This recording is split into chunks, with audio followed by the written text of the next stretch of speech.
She sentenced him like he was nothing, a common thug, just another angry man with no future. She had no idea who he really was. By the time Judge Amy Coney Barrett discovered the truth about Jason Statham, he was already gone, and the silence he left behind would haunt her forever. If you've ever watched someone be judged too quickly, without being heard, stay with me. Because this story isn't about revenge. It's about restraint, and how sometimes the man we discard in court is the same man who once saved lives in silence. And if stories like this move you, where justice is earned, not demanded, consider subscribing, because what happens next will challenge everything you thought you knew about power, honor, and what it really means to fight. The courtroom was full, but no one was really watching until he walked in. Jason Statham, hands cuffed behind his back, escorted by two officers who clearly thought they were handling a violent criminal. The chatter stopped, eyes turned. Some of them widened with surprise, others narrowed with disdain. In a suit that didn't quite fit, shoulders back, eyes forward, Jason walked like a soldier entering a battlefield, but no one there knew what kind of battles he'd already fought. They only saw the man in chains. At the bench sat Judge Amy Coney Barrett, sharp-eyed, focused, and visibly impatient. This wasn't her first hearing of the day. It wasn't even her most serious case. Just another name on a long docket. Another man accused of losing control. According to the report, Jason had assaulted a young lawyer in a parking lot. No clear motive, no witnesses willing to defend him. Just blurry footage, a few bruises, and an arrest made within hours. He hadn't resisted, hadn't said a word, and still hadn't spoken since. That silence, it irritated her. Amy leaned back, scanning the file, then glanced down at the man in front of her. His face was calm. No sign of remorse, no anger, just presence, solid, silent. She read the charges aloud, her voice cold, deliberate, words meant to cut and define. Assault, disturbance, threat to public order. She asked him if he had anything to say. He didn't blink. No defense attorney, no plea bargain, just a man refusing to explain himself. And that, to her, was proof enough. Jason wasn't just guilty in her courtroom, he was defiant, dangerous, probably one of those former action types who thought strength meant superiority. She'd seen it before, dozens of them, entitled men who mistook silence for mystery and thought the world owed them leniency because they once served or starred in something bigger than themselves. So she made a decision, a harsh sentence, swift, no time for the press to interfere, no time for appeals. Detainment, immediate, no bail. Let him learn humility the hard way. And when she passed the sentence, Jason didn't flinch, didn't shift, didn't even look at her. He simply nodded once, like a man confirming something he already knew. The courtroom buzzed, whispers, reactions. Some even smiled. Another tough guy put in his place. But Amy didn't smile. Not exactly. There was something unsettling about how still he was, not broken, not surprised, just waiting. As the bailiffs turned him around and led him toward the side door, Amy glanced once more at the file. Something had caught her eye, but too late. A line at the bottom, a reference code she didn't recognize, government tag, redacted. She looked up, but he was already gone. The prison they sent him to was overcrowded, underfunded, and full of men looking for dominance. Jason didn't speak, didn't respond. He followed the rules, ate his meals, cleaned his cell, worked out in silence. Some inmates tried to provoke him. They always did with new arrivals who didn't talk. But Jason never took the bait. He didn't fight, he didn't threaten, he didn't even look them in the eye. And yet, no one touched him twice. There was something in the way he moved, something in the way he watched. He wasn't reacting, he was calculating. And slowly, the air around him changed. Even the guards noticed. No complaints, no infractions, just quiet. But in that quiet, something began to stir on the outside. At the courthouse, a clerk was reviewing the day's transcripts. A new hire, Young, ambitious, curious, and bored enough to double-check the names on Judge Barrett's docket. That's when he saw it. Statham, Jason.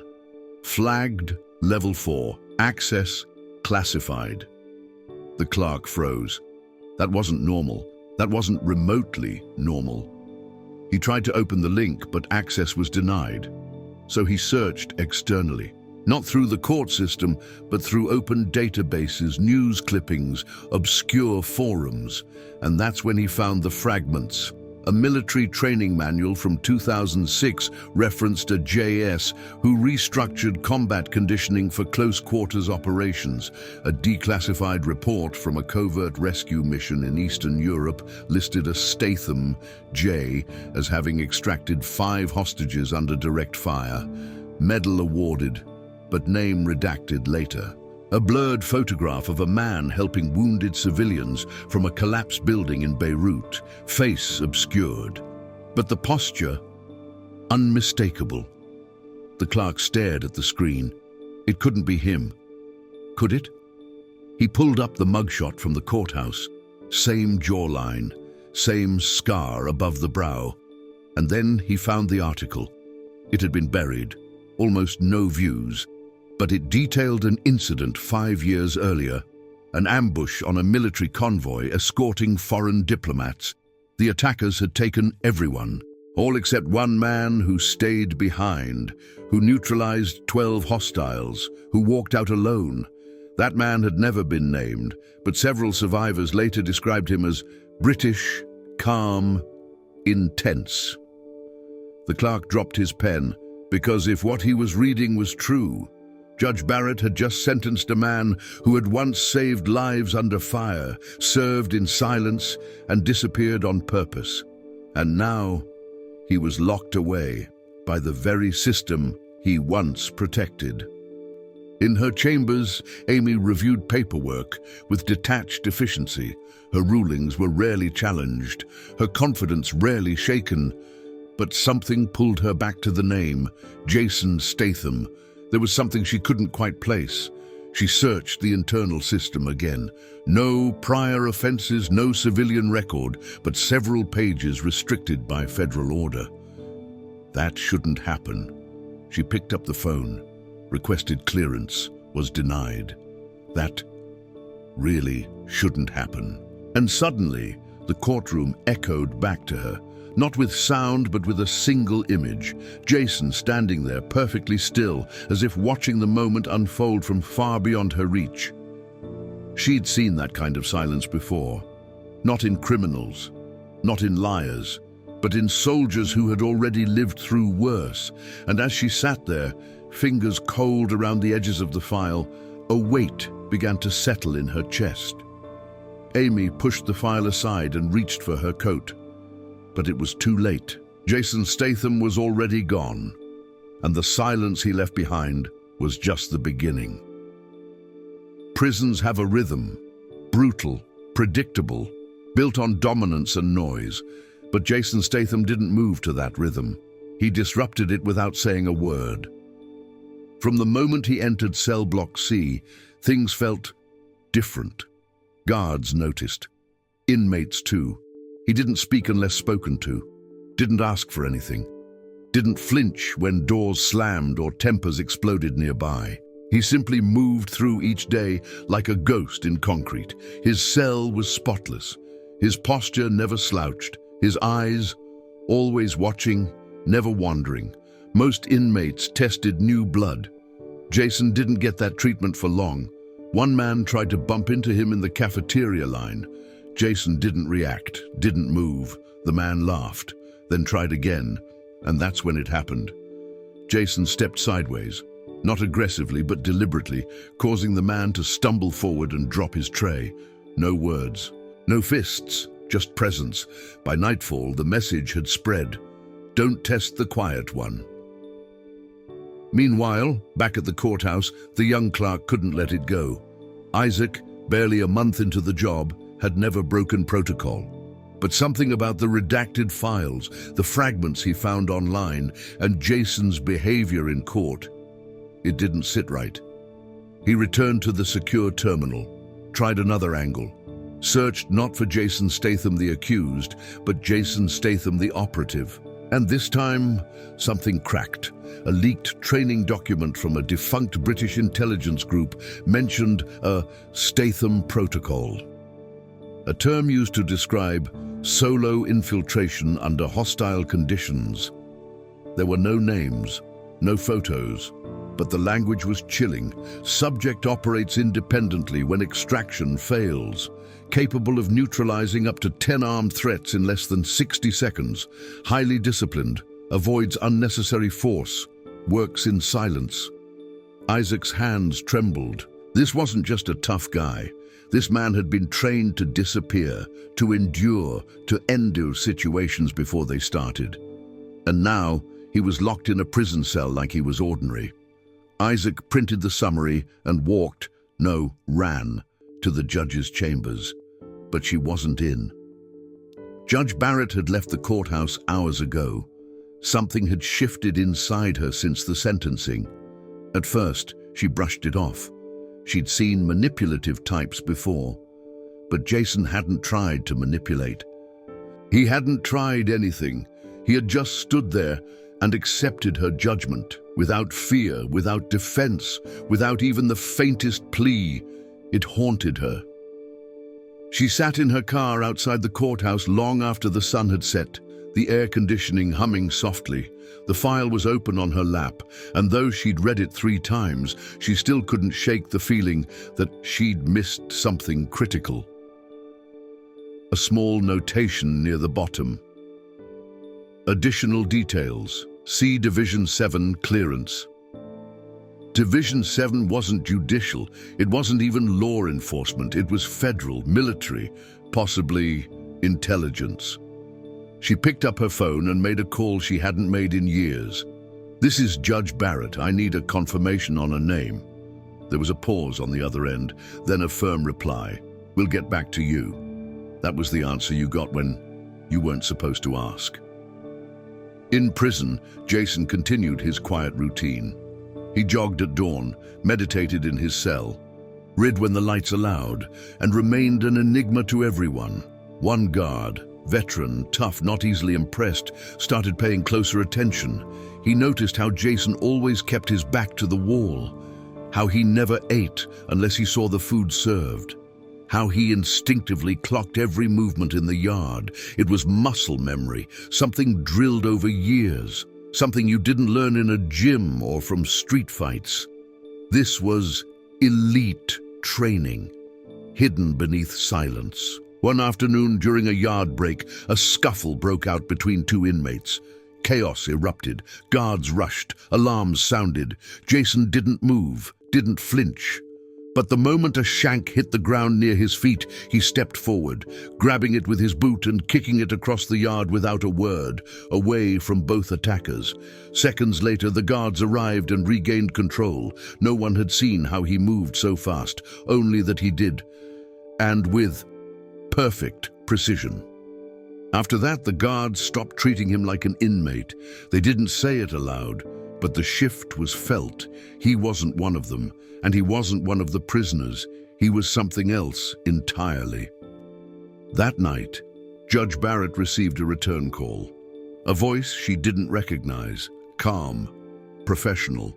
"You asked about Jason Statham." She hesitated, then simply said, "Yes." The voice responded, "You sentenced a man trained by International Joint Operations with 3 commendations for acts of valor that will never be declassified. He declined every medal, declined every interview. He never wanted recognition, just peace." Amy swallowed hard. Why didn't anyone say anything? Because he asked us not to. And now you made him visible again. The line went dead. She sat there in silence. It wasn't just the mistake, it was the scale of it. She had humiliated a man who had likely saved lives she would never even know about. She had judged him by posture, silence, and a poorly written report. And she had done it publicly, firmly, confidently. The shame didn't come all at once. It arrived slowly, like water rising through cracks. She opened the file one last time, looked at his face, and whispered something no one else would ever hear. "I didn't see you." And for the first time in her career, she felt what it was like to pass judgment on the wrong person. And no, there was no legal motion that could make it right. She stood, reached for her coat, and headed for the prison. But when she arrived, the warden looked up with tired eyes. "Statham," he said. "He's gone." Jason Statham had vanished before, but this time it left a scar. The prison warden had no explanation, no fight, no escape, no breach. Just a signed transfer order, stamped with a federal clearance level above his pay grade, and an empty cell by morning. No destination listed, no follow-up, just silence. Judge Barrett stood outside the gate, arms stiff at her sides as the warden repeated himself. "There's nothing I can do. He's not in the system anymore." And that was the point. Jason Statham had never truly belonged to the system. He had moved between shadows, served beyond borders, operated without a flag or a name. And now, even when the truth begged to be seen, he was gone again. Not as a fugitive, but as a man who had never intended to be found. Amy drove back in silence. The freeway blurred past her windshield like ghosts she couldn't chase. She hadn't just sentenced the wrong man. She had humiliated him, stripped him publicly, reduced him to a label he never tried to fight against. And still, he hadn't said a word in his defense. Why? What kind of man accepts a verdict that's beneath him? Back at the courthouse, Isaac, the young clerk, waited in her office. He had the printouts, the records, the details they weren't supposed to have. Amy stepped in, saw the stack on her desk and stopped. The top page was a photograph, not from court, but from a war zone. A man standing alone between two burning vehicles, holding a wounded soldier on his back. No visible face, but that posture again, that frame, that presence.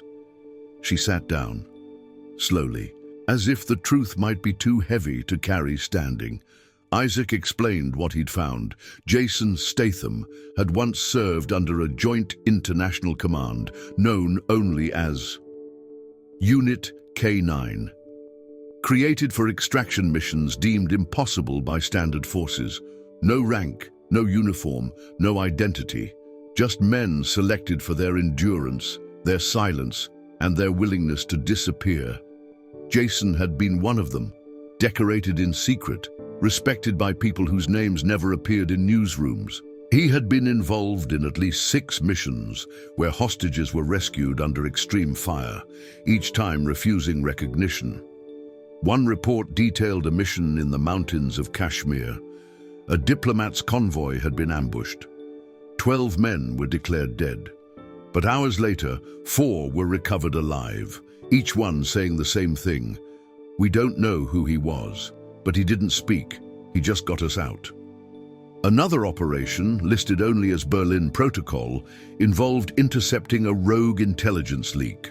Jason had gone in alone, no weapons, just his hands, and still completed the mission. But after the 6th mission, he disappeared.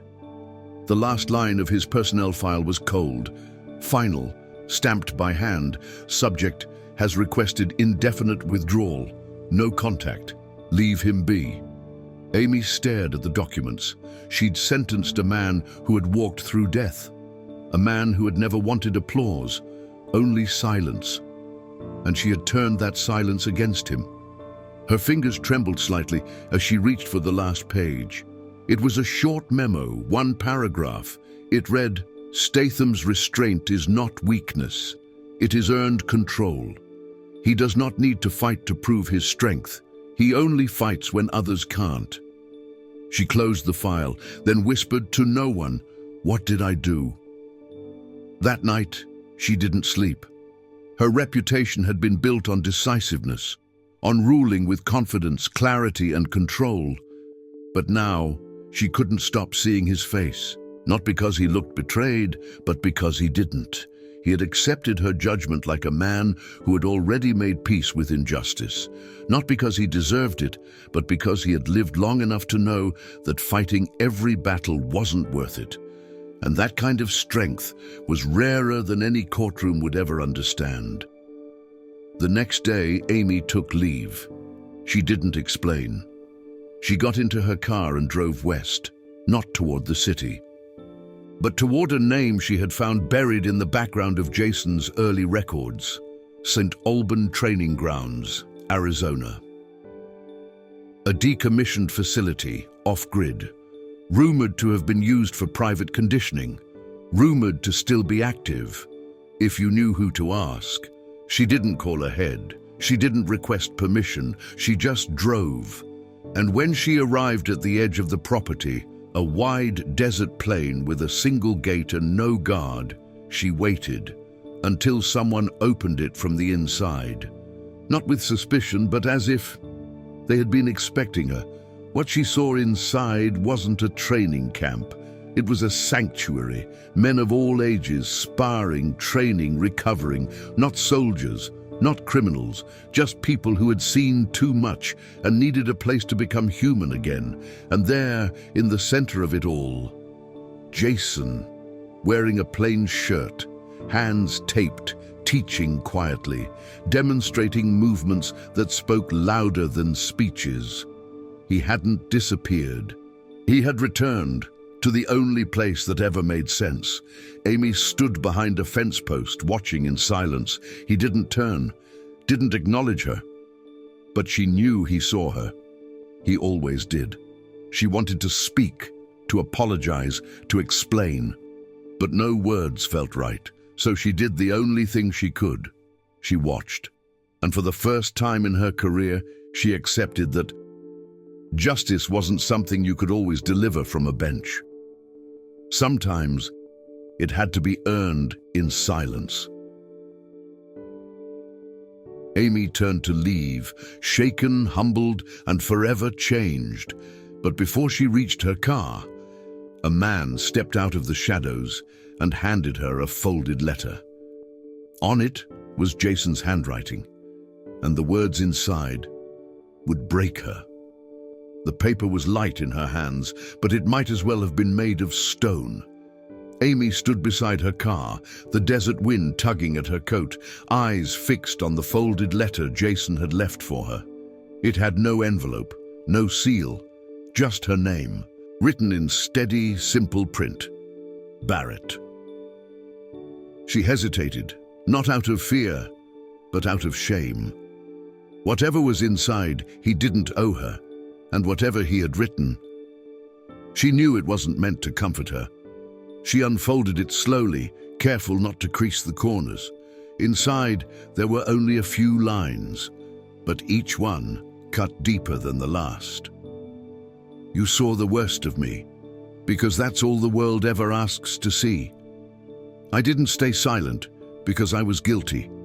I stayed silent because I've spoken enough in places where words never mattered. I don't need your apology. I just need you to remember one thing. Justice isn't loud. It's not always in robes or behind desks. Sometimes it's just standing. Sometimes it's just surviving. You were right about one thing. I am dangerous, but not to the people you think. Amy stared at the page. The words burned with a truth she hadn't been prepared to feel. He hadn't written to accuse her. He'd written to remind her of everything she'd forgotten in the noise of titles and authority. Jason had lived in silence because he understood that real strength doesn't beg to be seen. He didn't need headlines, didn't need validation. He only needed to be left in peace, and she had shattered that peace for nothing. She folded the letter, placed it gently in her coat pocket, and sat behind the wheel without turning the key. Through the windshield, she could still see him, guiding a younger man through a slow, careful drill, not barking orders, not dominating, just demonstrating. That was leadership, that was justice, and she had missed it completely. Back in DC, whispers had already begun. Journalists had found out about Jason's sealed past. A leaked image from a private memorial showed him standing at the back of a ceremony for unrecognized operatives. No interview, no speech, just his presence, quiet, dignified, unshaken. And suddenly the narrative changed. People who had called him a criminal began to question the charges. Bloggers dug deeper. Veterans reached out. Stories emerged. People he had protected, children he had evacuated, agents he had rescued and never spoken to again. The myth was growing, but Jason didn't speak. Even as the world finally turned toward him, he chose silence again. Because for him, justice was never about noise. It was about what happened when no one was watching. Amy returned to her courtroom a week later. She wore the robe, sat behind the bench, spoke as she always had.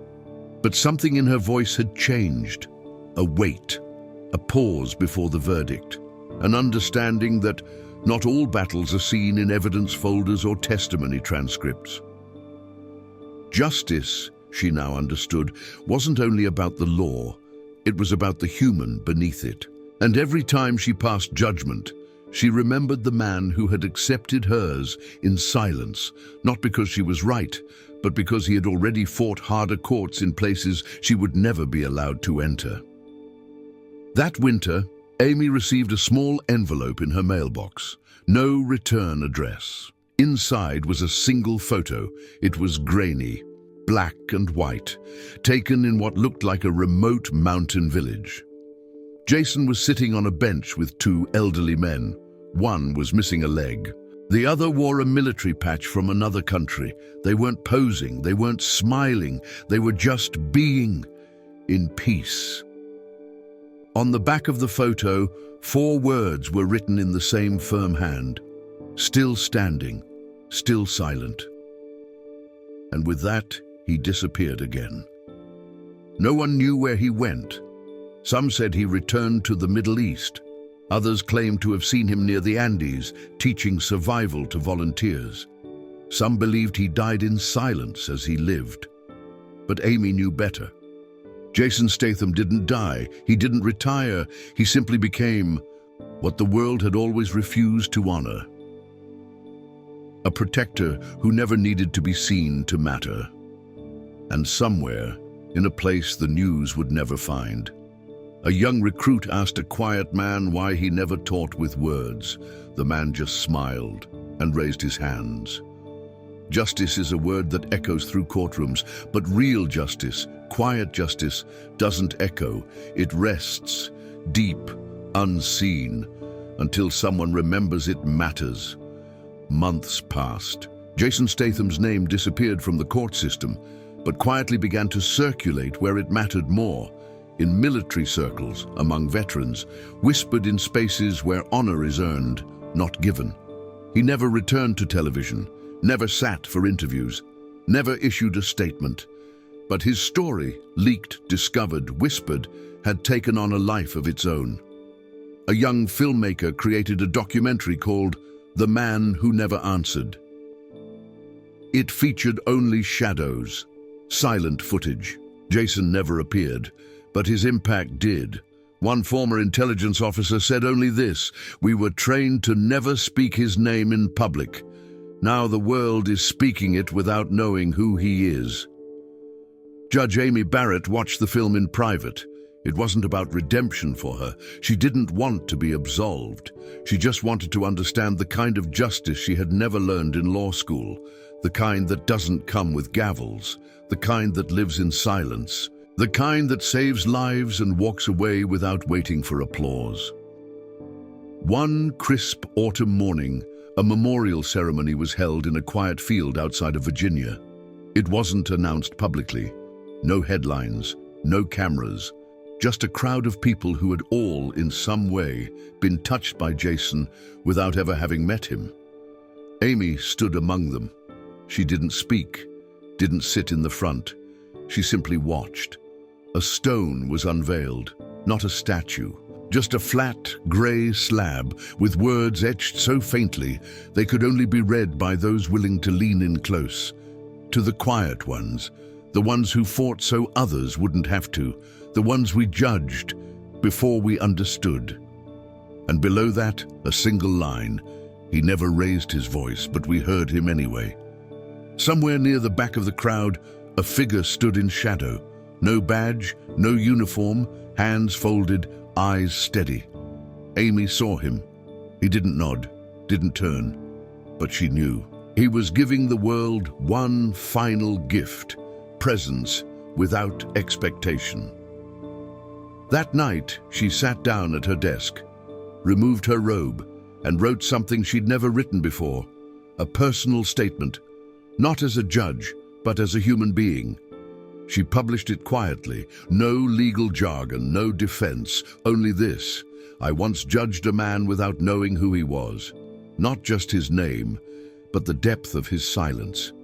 I sentenced him because I misunderstood stillness for arrogance, restraint for defiance. And I hope one day, when no one is looking, someone like him will walk free again, not because we let him, but because we finally learned how to see.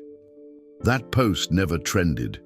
It wasn't shared widely, but a printed copy made its way to an old compound in the desert and was placed on a shelf next to a folded letter and a faded photo. No one saw Jason's reaction, but the next day, he stayed a little longer after training. And when a young recruit fell during drills, Jason didn't just help him up. He knelt beside him, explained, guided, stayed. And for the first time in a long time, he spoke. Only a few words, but for those who heard them, it was enough. If you've ever felt like the world judged you before hearing your story, if you've ever watched someone walk through fire and keep it to themselves, then remember this: sometimes the strongest people aren't the ones who shout. They're the ones who endure, who carry more than we'll ever understand, and ask for nothing in return. If stories like this move you, if they make you pause, breathe, and feel something real, then stay with us. Subscribe, not for noise, but for the moments of quiet justice that deserve to be remembered, because someone, somewhere, is still fighting silently, and maybe you're the only one who'll ever notice.